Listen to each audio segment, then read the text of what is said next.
Hello, I'm Jean Shaheen, Senator from New Hampshire. I previously served as New Hampshire's governor, and during my years as governor, and now as senator, I've worked across the aisle to get things done. That's not what we're seeing in Washington right now. President Trump and Republican leaders in Congress have rejected bipartisanship. They're tying themselves in knots trying to repeal the Affordable Care Act, often called Obamacare.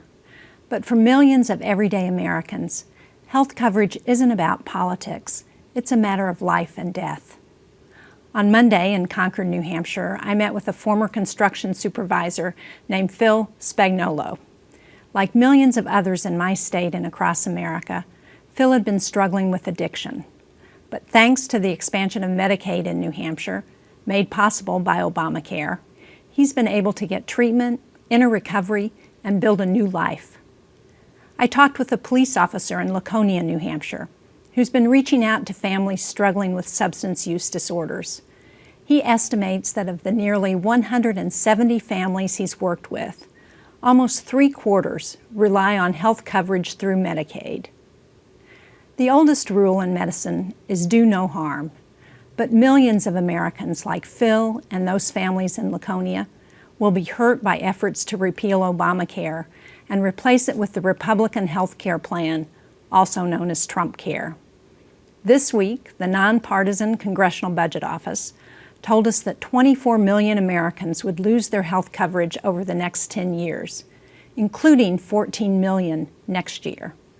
While premiums would go up an average of 15% next year if you buy your own health insurance under Trump Care, it would give tax cuts to the big drug and insurance companies.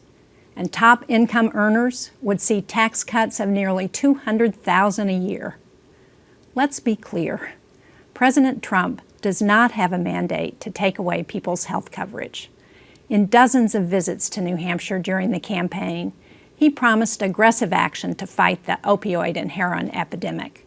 He promised never to cut Medicare and Medicaid, and that no one would lose health coverage. But with this new Republican plan, millions of Americans will lose their health coverage, and those who keep it will pay much more. This new legislation takes us in the wrong direction. It will have especially tragic consequences for New Hampshire and other states fighting the heroin and opioid epidemic. Our most powerful weapon in this fight has been getting people access to life-saving treatment, thanks to Obamacare.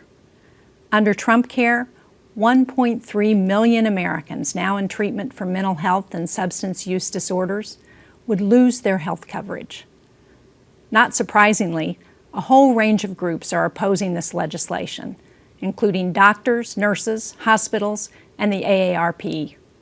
AARP strongly opposes the Republican plan because it hurts Medicare, and it includes an age tax that allows insurance companies to charge Americans aged 50 to 64 up to 5 times more than younger Americans. Congress should stop, take a deep breath, and work together to find a better way forward. Let's begin by listening to the American people. In poll after poll, they're telling us not to end Obamacare, but to mend it, keep the most successful parts, and fix what's not working.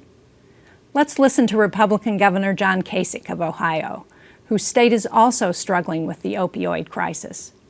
He rejects the way Trump Care would end treatment for people in recovery. I agree with the governor's call to put politics aside, use common sense, and find common ground. Many of my Republican colleagues in the Senate are also saying, let's slow down and work across the aisle.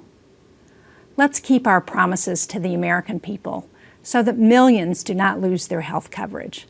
And let's come together to strengthen what's working and fix what's not.